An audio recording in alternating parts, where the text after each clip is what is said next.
नमस्कार. शेठ विश्वच्या प्रोजेक्टमध्ये हा सुरेख बंगला आहे. श्री मिलिंद आणि सौ प्रिया मिलिंद परांजपे आणि मुंबई गिरगावमधले हे सिक्कानगरमध्ये स्वतःचं घर आहे यांचं. आणि सुमारे 10 वर्षापूर्वी प्लॉट घेतला आहे, बरोबर ना? की जास्त वर्ष झाली? 10 वर्ष. हा, प्लॉट 2010ला घेतलाय त्याने आपल्याकडून. 15 वर्ष झाली आणि नंतर 3-4 वर्षात घर बांधलंय. आणि ह्यांचं वैशिष्ट्य असं आहे की खूप सुरेख बाग ह्यांनी या ठिकाणी उभी केलेली आहे, खूपच सुरेख. हे एकूण 3 प्लॉट ह्यांनी या ठिकाणी खरेदी केलेले आहेत.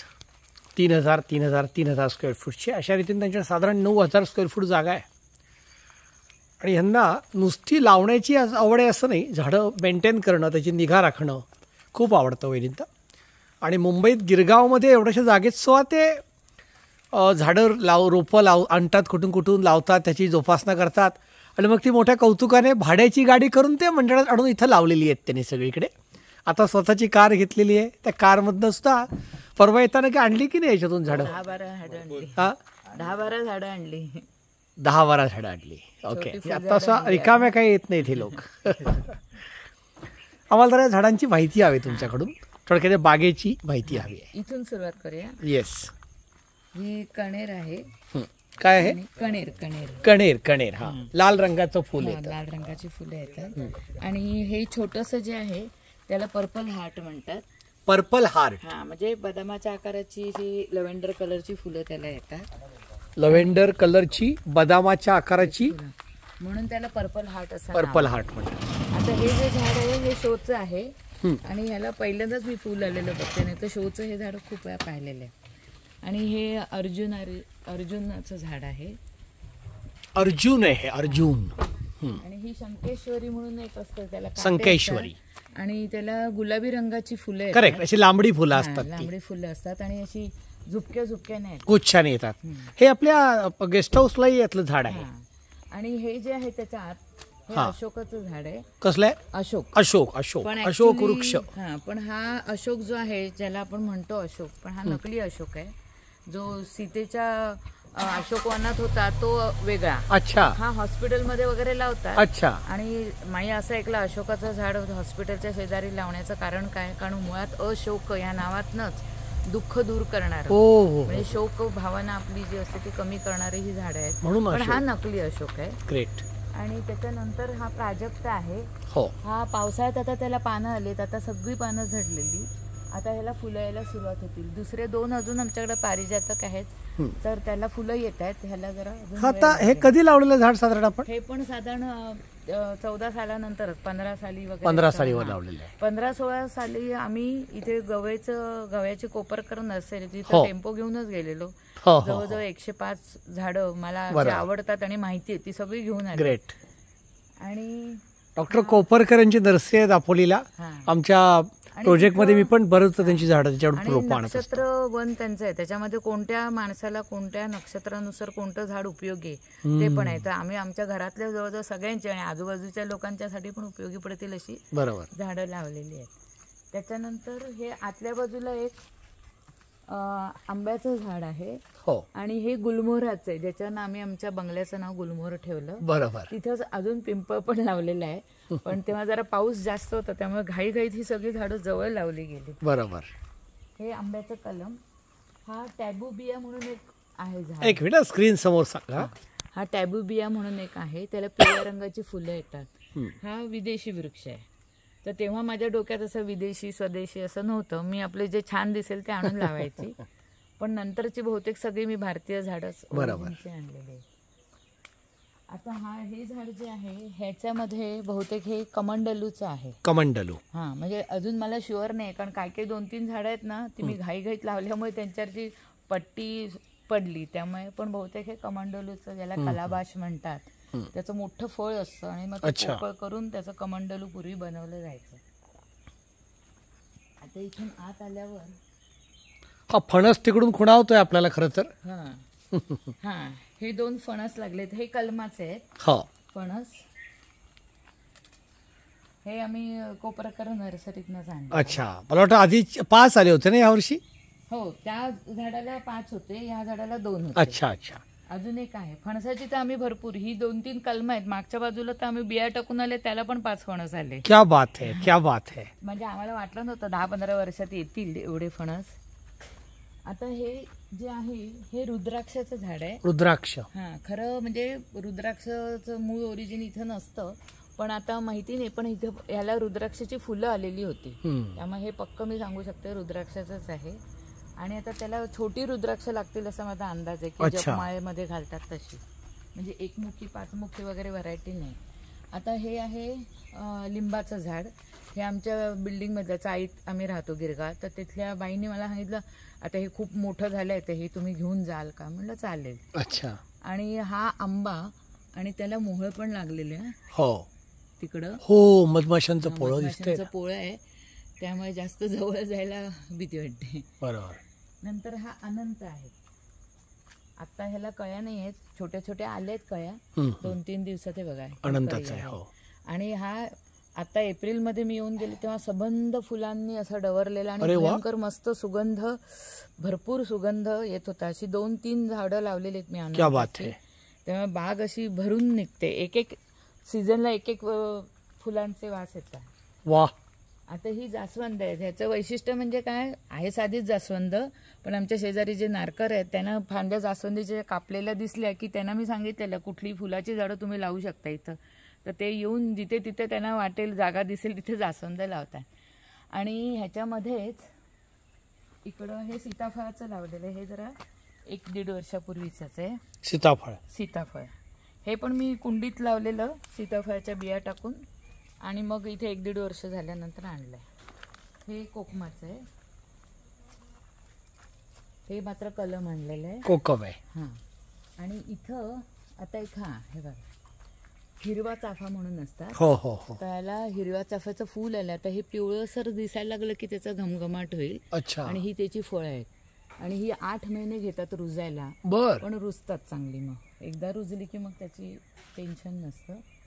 आणि ह्याच्यामध्ये इथंच जरा मिक्स झालाय, झाड जास्त आणि जमीन थोडी कमी पडते एवढी असून सुद्धा. हा तेजपत्ता आहे, म्हणजे ज्याला आपण म्हणतो तेजपत्ता मसाला. हा मसाला. तर त्याच्याच लाकडाचं दालचिनी बनवतात. म्हणजे झाड खोड झाली की त्याची दालचिनी होते. आणि ही तेजपत्ता वाळला की हे शोभेचं एक पाम ट्री सारखं झाड आहे. आणि हा मध्ये आमचा एक पडला वृक्ष तर गुलमोहराचाच आहे, पण ते सुद्धा असंच बी रुजून आलेलं आहे. चहा आहे ना. हा, गवती चहा. हा. आणि हा देवचाफा आहे. गवती चहा पण चांगला येतो आपल्याकडे. हो हो. देवचाफा आहे पांढऱ्या फुलांचा. अच्छा, देवचाफा. नंतर हा आत्ताच मी आजच लावले सीताफळाचं झाड. हे गुलाब आहे, फिकट गुलाबी रंगाचं आहे. आणि हे जे झाड आहे याला सुंदर मोठी पिवळी फुलं येतात. दुसरं एक आहे ते तुम्हाला दाखवेनच, त्याला मोठी फुलं आहेत. याला अलमांडा म्हणतात. अच्छा. आणि जर तुम्ही म्हणजे हे तर नारकर मी म्हणते ना, त्यांनी फांदी आणून लावलेले, पण ह्याची अमेझॉनवर किंमत 300-350. अच्छा. म्हणलं इथे आमच्या शेजाऱ्यांनी आणून लावलं, आम्हाला मिळालं. नंतर हा आहे बहावा. कोकणात असं म्हणतात की हा बहाव्याचा, त्याला इंग्लिशमध्ये गोल्डन शॉवर म्हणतात. Golden shower. पिवळ्या रंगाचे झुंबर सारखे त्याला फुलं असतात. आणि तो फुलला, आता त्याची पाऊस पडल्यामुळे गेली फुलं सगळी, पण तो फुलला की 60 दिवसात पावसाळ्याला सुरुवात होते. असे. हा चाफा आहे. आम्ही वेगवेगळ्या प्रकारचे चाफे लावले आहेत. त्यात पांढऱ्यामध्ये रेडिश असा एक चाफा आहे, आणि एक पांढऱ्यामध्ये पिवळ्या पुढेच आहे. अच्छा. मध्ये या बोगनवेली लावलेल्या आहेत. मध्येची रातराणी, मोगरा अशी झाडं लावलेली आहेत. तिकडं रातराणी आहे. त्याचबरोबर इथं ही डबल जास्वंद आहे, एकातनं एक फूल निघतं. ही जास्वंद आहे. ही सगळी कोपरकर नर्सरीतनं आणलेली. ही सगळी बोगनवेल आहे. हे कोपऱ्यात एक नीलमोहर म्हणून झाड आहे. अच्छा. ज्याला मूळचं ते ब्राझील आणि अमेरिकेतलं आहे. अच्छा. त्याला गुलमोहरासारखी झुपक्यानं फुलं येतात, निळसर लव्हेंडर रंगाची. अच्छा. म्हणून त्याचे इंडियन लोकांनी नाव नीलमोहर ठेवलंय. आणि इथं हे जे झाड बाजूला दिसतंय हा त्याचं कॉपर पॉड म्हणून इंग्लिश नाव आहे बर. आणि त्याला सोनमोहर असं म्हणतात. काय नाव आहे? सोनमोहर. सोनमोहर. हा, आणि त्याला कॉपर पॉड म्हणतात कारण त्याच्या ज्या शेंगा असतात त्या कॉपर सारख्या रंगाच्या असतात. आणि माझी कल्पना अशी आहे की हे साधारण एका मोसमात फुलणारी झाडं आहेत. बरोबर. म्हणजे नीलमोहर, सोनमोहर आणि गुलमोहर. हा म्हणजे निळ्या रंगाची, पिवळ्या रंगाची आणि लाल रंगाची फुलं एकदम उगवतील असं एकत्र बघायला मिळेल. आता हा बांबू लावलेला आहे, पिवळा बांबू. हो. त्याच्यानंतर हे आंब्याचं पायरीचं कलम आहे. पायरी आहे. पायरीचं आहे. आणि त्याच्यानंतर हे कॅशिया नावाचं मुंबईत अनेक वेळा रस्त्याच्या किनाऱ्यावर झाड दिसतं हे. पण आता झालंय का ते गुलमोहराच्या खाली असल्यामुळे त्याची वाढ कमी होते. बरोबर. फुलोरा नाही आलाय. आणि हा गुलमोहर आहे. गुलमोहराचं तर असं झालंय ना की एवढ्या शेंगा येतात, ते पडतात आणि नको तेवढी झाडं उगवतात. पण मग त्यातली थोडी ठेवते, थोडी मग मी म्हणते जंगल होईल आणि शेवटी आम्हाला चालायला जागा मिळणार नाही असं. आता हे चिकूचं झाड आहे. या चिकूला भरपूर फळं होती आता एप्रिलमध्ये. अजून सुद्धा 2-3 आहेत दिसतात ना, चांगले मोठे चिकू येतात. पण आता बाजारात जे चिकू असतात ना, तर मला पहिल्यांदा वाटायचं आपल्या चिकूमध्ये काहीतरी डिफेक्ट आहे, कारण जाड साल अशी आणि थोडंसं काटेरी सारखं, म्हणजे काटेरी असं नाही पण थोडं खरखरीत कवर. पण नंतर घोलवडला जेव्हा मी चिकू फार्ममध्ये गेले तेव्हा कळलं की ते चिकू प्रोसेस करायला लागतात. आधी काढायचे, मग पाण्यात ठेवायचे, वाळवायचे आणि मग असं 2 वेळा करायचं आणि मग ते खाण्यासारखे होतात. म्हणजे साल पातळ होते आणि मग ते खाऊ शकतो. हे एकझुराचं पांढरे कणेरे, ही पांढरी कणेरे. आता ह्याच्या आत एक कलमी आंबा आहे तिथे. होय. आणि एक वेगळ्या प्रकारचा वृक्ष आहे ते त्या बाजूला आहे. हा कलमी आंबा आहे. आता आपण जे फिरतोय ना ते अवघ्या 3 गुंठ्याचा प्लॉट आहे बरं का. बाजूला 3 गुंठ्याच्या प्लॉटला घर आहे. 3 गुंठ्यात किती होऊ शकतं हे आपण पाहतो. म्हणजे अनेक प्रश्न विचारतात मला की छोटा प्लॉट घेऊन मी काय करू शकू. तर तुम्ही 3-4 गुंठ्याचा प्लॉट घेऊन सुद्धा खूप छान लागवड करू शकता. आता हा तुम्ही म्हणला तो नीलमोहर, हे मोठं झाड आहे. म्हणजे असं झालं कोपरकर नर्सरीमध्ये मला ना, जे मी ॲमेझॉनवर 350ला एक झाड मागवलेलं तर मला 20 रुपयात एक, ते तिकडचं 20 रुपयात आणि हे 50 रुपयात असं मिळालं. आणि आता हे फुल बहरलेलं आहे. आता 1-2 वर्षात ह्याला निळी फुलं येतील गुलमोहराच्याच बरोबर. तसंच काही झाडं मी म्हटलं ना, नंतर मला वाटायला लागलं की आपण इंडियन झाडं जास्त भारतीय लावायला पाहिजे. तर तशी मी हे एक रक्तचंदनाचं झाड लावलेलं आहे. आता पुष्पामुळे सगळ्यांना रक्तचंदन माहीत झालं असेल, पुष्पा पिक्चरमुळे. तेही त्याची पानं आहेत आणि ह्याच्या खोडापासून रक्तचंदन त्याची बाहुली केमिस्टकडे मिळते आणि ती घासून सुजेवर वगैरे आलं तर सूज कमी होते. तर असं हे औषधी आहे रक्तचंदन. त्याला वास वगैरे नसतो पण त्याचं लाकूड लालसर असतं. अच्छा. आणि हे पुत्रंजीवा आहे. काय नाव? पुत्रंजीवा. आणि ह्याचं म्हणजे कोणाला म्हणजे आयुर्वेदिक औषधोपचारासाठी वापरतात. आणि ह्याचा उपयोग असं म्हटलं जातं की ज्यांना मूलबाळ होण्यासाठी प्रॉब्लेम असेल त्यांना ह्याचं काय काय म्हणजे साल म्हणा, पान म्हणा, त्याचं ते आयुर्वेदिक डॉक्टरांनाच विचारून उपयोग करता येतो. म्हणून याचं नाव पुत्रंजीवा आहे. तर हे झाड पण असंच कुणीतरी कुंडीत उगवलेलं टाकून दिलेलं. मी म्हटलं टाकायचं नाही, ह्याची माहिती चांगली आहे म्हणून मग मी इथं येऊन ते लावलं.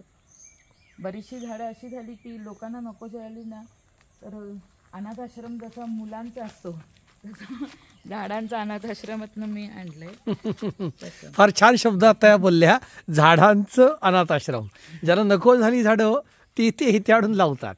आता हे काजूचं आहे, हे पण कलम आहे. आणि हे नारळाचं नेहमीचं आपले झाडं. आता ह्याच्यामध्ये हा जे झाड आहे ते बऱ्याच जणांना माहीत असेल पण ऑल स्पाइस म्हणतात त्याला. All spice. ह्याची पानं आहेत ना, ती अशी चुरगळली तर हाताला वास येतो ना, त्याच्यात दालचिनी, लवंग असं मिक्स वास येतो. ह्याची 2-3 पानं जर आमटी उकळताना वगैरे टाकली किंवा भाज्यांमध्ये घातली तर त्याची टेस्ट एकदम मसालेदार अशी येते. अरे वा. आणि बरेच म्हणजे मला वाटतं हे तैवानी लोक, चीनी लोक हे पानं वापरतात. इवन आपण सुद्धा वापरू शकतो, मी सुद्धा वापरते. तसं हे आहे. त्याच्यानंतर ही सगळी जास्वंद आहेत. आणि हे पण तामण म्हणून झाड असतं. पण त्याची फुलं पांढरट गुलाबी, म्हणजे महाराष्ट्राचं राज्य हे म्हणतात त्याला, राज्यपुष्प तामण. त्याला क्वीन्स काहीतरी नाव आहे, आता माझ्या लक्षात नाही, क्वीन्स क्रीपर वगैरे असं काहीतरी, क्रीपर नाही, क्रेप, क्वीन्स क्रेप, क्रेप. हां. आता त्याच्यानंतर हे एक झाड आहे परत चंदनाचं आहे, हे छोटंच आहे. ॲक्च्युली चंदनाचं झाडाला नेहमी म्हणजे आपण वापरतो ना सुगंधाचं चंदन, ते हे रक्तचंदन नव्हे, हे साधं चंदन आहे. पण चंदनाच्या झाडाचं असं वैशिष्ट्य आहे की सगळेजण म्हणतात नका लावू, साप नाग येतात. म्हणजे साप नाग जंगलात येणारच. आणि चंदनाच्या झाडाला फक्त काय आहे की ते एखाद्या मोठ्या झाडाच्या आधाराने वाढतं. अच्छा. म्हणजे एकटं चंदनाचं झाड तुम्ही लावलं तर ते मरतं, कारण ते परजीवी टाईप आहे.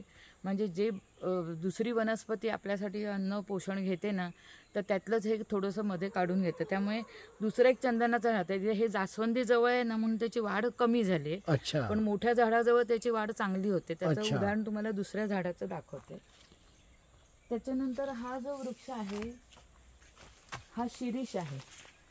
म्हणजे आपल्याला झाडाच्या कडेला, आपल्या रस्त्याच्या कडेला जे मोठे मोठे वृक्ष दिसतात प्रचंड फांद्यांचे, की ज्यांची पानं पावणे साला मिटतात. बर. पण ते आहेत परदेशी वृक्ष, त्याला रेनट्री म्हणतात. रेनट्री कारण का, त्या रेनट्रीची अशी कथा आहे की त्याच्या झाडाखाली उभं राहिलं की आपल्याला पाऊस पडल्याचा आभास होतो. खरं तर त्या झाडावर जे किडे वाढतात त्या किड्यांची विष्ठा ही पाणसर असते आणि ती काही घातक नसते, पण ते पाणी पडतं त्या भावनेमुळे त्याला रेनट्री म्हणतात. त्याची जी भारतीय जमात आहे ती हे शिरीष आहे. शिरीषला गुलाबी पांढऱ्या रंगाची फुलं येतात, सेम रेनट्री सारखी, पण मूळ भारतीय असलेला हा शिरीष आहे. याची पानं थोडीशी चिंचेसारखी पण जास्त मोठी असतात. अजून हा लहान आहे, कारण जरा बऱ्याच जंगलामध्ये असल्यामुळे काय झालं, त्याच्या वाढीवर थोडासा परिणाम झालाय. नाही तर तसं ते वाढलंय बऱ्यापैकी, पण आता 1-2 वर्षानंतर येतील त्याला फुलं. नंतर हा वड. आता तुम्ही म्हणाल झाड घराजवळ वड लावू नये, खरोखर आहे. पण मी म्हणते का, मी ते वड वाढायलाच इतका वेळ लागतो ना, तोपर्यंत रिडेव्हलपमेंटची वेळ येईल. त्यामुळे आणि वटवृक्ष हा तर आपला भारतीय लोकांचा राष्ट्रीय वृक्ष आहे. करेक्ट. तर त्यामुळे आणि वडामुळे ना पाणी साठलं जातं. जवळजवळ आजूबाजूच्या बऱ्याच झाडांना म्हणजे पाण्याची पातळी वाढते. आता आमच्या बोरवेलसाठी हा उपयोगी आहे. पाण्याची पातळी वाढली तर बोरला पाणी येईल. तर ही झाडं आहेत ना जी भारतीय, पिंपळ, वड, ही तर लावावीत. आणि हे मी मुद्दामून नाही आणलंय, लोकांनी, मी म्हटलं ना, लोकांनी त्यांच्या भिंतीवरच्या काढलेला वड, पिंपळ मी आणून इथे लावला. मी म्हटलं जोपर्यंत आपल्याला काही प्रॉब्लेम होत नाही तोपर्यंत हा जास्वंद आहे. आणि हे जांभळाचं झाड चक्क बी टाकून, आपलं फणसाचं झाड बी टाकून आलेलं, ते पण प्रचंड वाढलंय.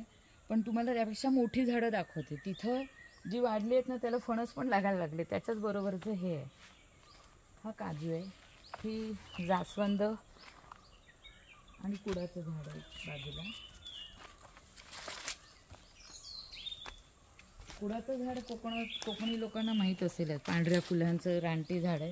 आणि जेव्हा आम्ही इथे बोरवेल खोदली तेव्हा मला जाणवलं की अरे, बोरवेलचं स्टार्टिंग करताना आपलं भारतीय मन नेहमी पूजा करूया, तर पूजेसाठी फुलं कशी आणणार, हळदी कुंकू तर नव्हतंच, पण म्हटलं पूजेसाठी फुलं. तर मला आजूबाजूला कुडाच्या झाडावरची पांढरी फुलं दिसली, मग त्यांनीच पूजा केली. आणि आजही बोरवेलला आमच्या भरपूर पाणी आहे. बाजूला नदी असल्यामुळे आम्हाला पाण्याची सोय म्हणजे एकदमच मस्त झाली. आणि पाणी आधी बोरवेल केली आणि मग आम्ही घर बांधलं. आजूबाजूची 2-3 घरांना आम्हीच पाणी दिलेलं आहे बोरवेल. खरी गोष्ट आहे. त्यामुळे बोरवेल एकदम छान आहे इकडची. हा एक बांबूचं झाड आहे, हे जास्वंदीचं. त्याच्यानंतर हे लिंबाचं झाड आहे. हे मी खूप आधी म्हणजे अगदी छोटंसं होतं, कपा एवढ्या उंचीचं होतं, तेव्हा इथं येऊन लावलेलं आहे. आणि आता त्याला लिंबाला असं नरमादी प्रकरण असतं ना, त्यामुळे मला तर माहिती नाही. आम्ही आपलं लिंबूचं रस सरबत केलेलं त्याच्या बिया टाकून आलेलं आहे. अच्छा. आता ते काय आलेलं आहे माहिती नाही. आता पण मी म्हणून 2-3 लिंब लावले, म्हणजे कुठेतरी नरमादी होऊन आपल्याला फळं मिळतील. आता हे परत नारळाचं आहे. आणि इथं हे जायफळाचं किंवा कवठी चाफा लावला. आता जायफळाचं नसं, हे कवठी चाफ्याचंच आहे.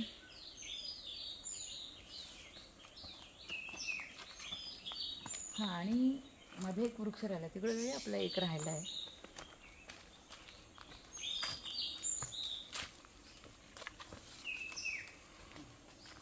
हा मोहाचं झाड आहे. हा तर जंगली वृक्ष आहे, मोहाचं झाड आहे. मोहाचं. हा, ह्याची फळं आणि ह्याच्यापासून दारू पण बनवली जातात. फुलं पण छान असतात.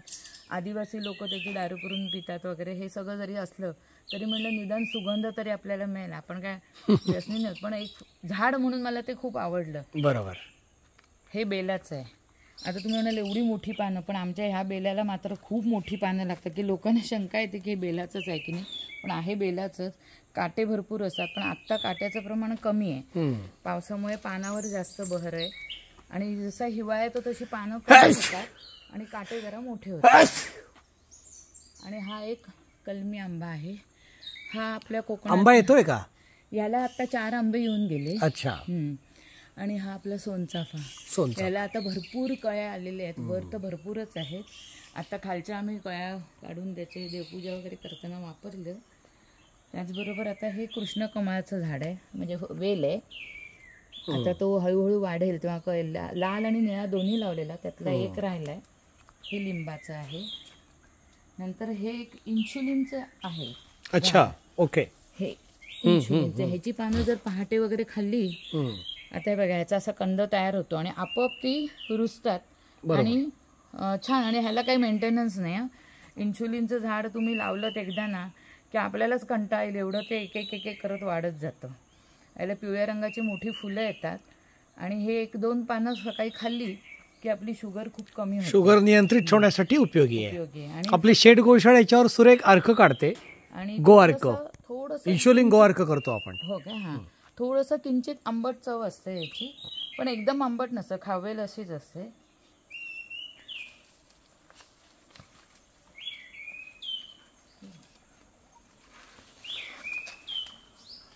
आता हे आहे चंदनाचं. मी म्हणलं ना झाडाजवळ असेल तर चंदन चांगला वाढतो. तर हा आणि तो समान वयाचे आहेत, पण हे अनेक मोठ्या वृक्षांच्या मध्ये लावल्यामुळे हा चंदनाचं झाड चांगलं मोठं वाढलं. त्याचप्रमाणे हा कढीपत्ता आहे, तो आपल्याला नेहमी स्वयंपाकात उपयोगी. हा एक कढीपत्ता आहे. हे शेवग्याचं झाड आहे. आता त्याला फूट धरायला लागलेली आहे. शेवग्याच्या झाडाचं आपल्याला माहिती आहे, पण आपण वापरत नाही. पण सोमालिया नावाच्या देशामध्ये जेव्हा खूप दुष्काळ पडलेला, तेव्हा जी माल न्यूट्रिशनची मुलं होती, कुपोषणाची रुग्ण होती, लहान मुलं, त्यांना या पावडरीचा, म्हणजे ह्या पानं सुकवून त्याच्या पावडरीचा उपयोग करून त्यांची संख्या कमी करण्यात आली. कारण ह्याच्यात खूप पोषण तत्व आहेत. शेवग्याच्या शेंगा, फुलांची भाजी करतात, खातात शेंगा, आणि ह्या पाल्याची पण भाजी करतात. आणि उत्कृष्ट अतिशय, म्हणजे ह्याला मेंटेनन्स 0 आहे. जिथं पाऊस कमी असतो ना, तिथं ही 1.5-2 वर्षामध्ये शेंगा यायला लागतात चांगल्या प्रतीचे. खरी गोष्ट आहे. त्यामुळे शेवग्याच्या शेंगेचं झाड तरी, ज्यांच्याकडे बाग आणि 2च झाडं लावायची वेळ आहे, त्यांनी शेवगा तरी निदान लावावा. त्याचा कारण खूप उपयोग आहे. म्हणजे घरच्यासाठी पण आहे, शेजाऱ्यांना पण देऊन खुश करता येतं. एवढं प्रचंड उत्पादन कमी पैसे.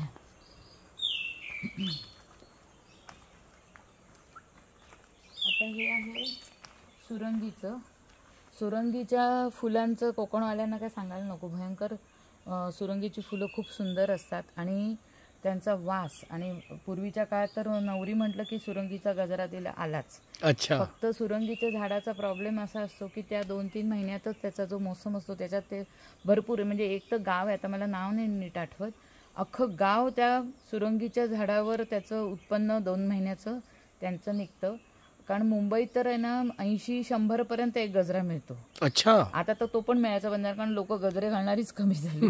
पण सुगंधी असल्यामुळे त्याचा औषधांसाठी, सेंट बनवण्यासाठी सुरंगीचा खूप उपयोग आहे. म्हणजे साधारण एक पोतभर सुरंगी मिळाली आणि भरपूर फुलं येतात एकाला. फक्त ती फांदीला चिकटून येतात, म्हणजे असं वेगळे गुच्छविच्छ नसतात, फांदीलाच असतात. आणि एवढं फांद्या निसरड्या असतात ना, त्यामुळे काढताना जरा कठीण होतं. नाही तर खाली मी पाहिलेलं आहे ते त्या गावात तर असे चादरी घातलेली असं की ती गळलेली फुलं. हो काय. आणि कळ्या काढून पहाटे उठून कळ्या काढायच्या आणि मग त्याचे गजरे करता येतात. नाहीतर नुसत्या फुलांचे गजरे नाही करतात, कारण ते एकदम नाजूक फुल आहे ना. अच्छा. आता हे आहे कदंब. हे कदंब वृक्ष. हा, सर्वात पटापट वाढलेलं.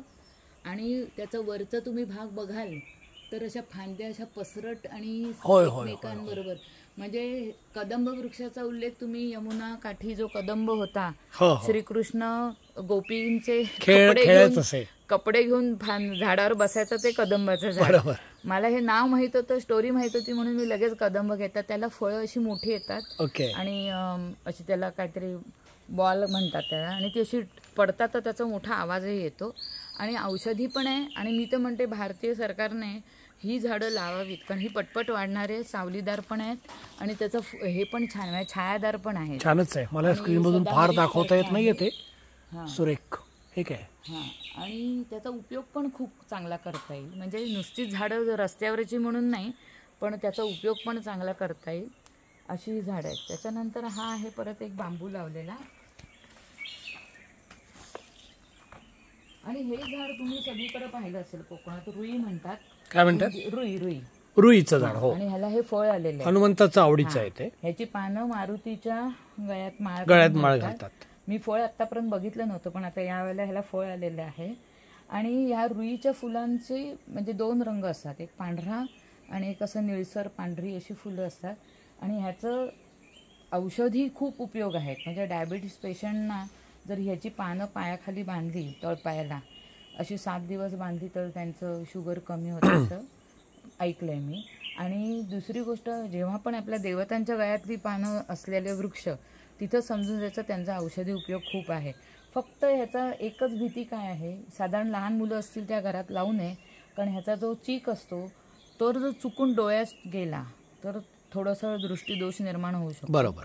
म्हणून हे झाड लावताना फक्त हा का विचार करायचा आहे. आणि नाहीतर आमच्या आजीने हे लावलेलं आणि आम्हाला बजावून सांगितलेलं, ह्याची पानं काढायची नाहीत तुम्ही. अगदी मारुतीला माया करून घालायची असेल तरी तुम्ही नाही करायची, मी करणार. पण त्याचा चीक जरा डेंजर असतो त्यामुळे. पण अदरवाईज हे खूपच औषधी वृक्ष आहे. आणि आपल्या इकडे रस्त्यावर तर खूपच ही झाडं वाढत असतात. त्यामुळे सगळ्यांना ही माहीतच आहे, फक्त नाव माहीत नसतं. आता आपण तिकडं जाऊया.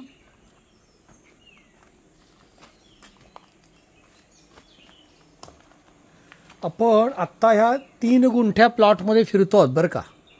आणि हे आता लगभग शेवटचं. आता हे आहे मधुमालती. मधुमालती. ह्याला पांढरी आणि लाल रंगाची, गुलाबी रंगाची फुलं येतात. ॲक्च्युली ती कशी असतात, सुरुवातीला येताना झुपक्याने येतात तेव्हा ती गुलाबी असतात. जसं जसं मॅच्युअर्ड होत जातात आणि मग ती पांढरी पडत जातात. अशी ही मधुमालती. आपण जर गेटवर अशी लावली, अशी कमानीवर, तर अतिशय सुंदर दिसतात. आणि तिथं त्या बाजूला कोरफड आहे. कोरफड तर सगळ्यांना माहिती आहे. हल्ली तर कोरफडीच्या पासून खूप कॉस्मेटिक्स बनवली जातात. नुसतं त्याचं आपलं हे जो गर असतो ना, तो सुद्धा फेससाठी, केसांसाठी वापरतात. आणि हे आहे जायफळाचं झाड. जायफळ तुम्हाला ऐकून माहीतच असेल, 15-20 जायफळ. आणि जायफळाचं महत्वाचं म्हणजे गुण काय, 2 मसाल्याचे पदार्थ देतो. जायफळ फळाच्या बाजूला जे असतं असं कव्हरसारखं केशरी लालसर रंगाचं, त्याला जायपत्री म्हणतो आपण. आणि फळ जे असतं ते तुम्हाला माहिती आहे, आपण कॉफीमध्ये जायफळ घालतो. औषधी आहे. लहान मुलांना पण म्हणजे काही त्रास होत असेल तर जायफळाची गुटी उगाळून देतात, म्हणजे झोप बीप लागावी याच्यासाठी ते जायफळ चांगलं आहे. तर हे जायफळाचा वृक्ष नेहमी सावलीत लावावा, कारण त्याला जास्त डायरेक्ट ऊन चालत नाही, त्यामुळे ते तिथे लावलेलं आहे. आपण 3 गुंठ्यामधला आत्ता प्लॉटमधली बाग बघितली. पुढच्या भागात आपण बाजूच्या 3 गुंठ्यातली यांची बाग बघणार आहोत. नमस्कार. शेठ गोशाळा, शेठ कोकण विश्व, रत्नागिरी मंडणगडमधून मी सचिन शेठ.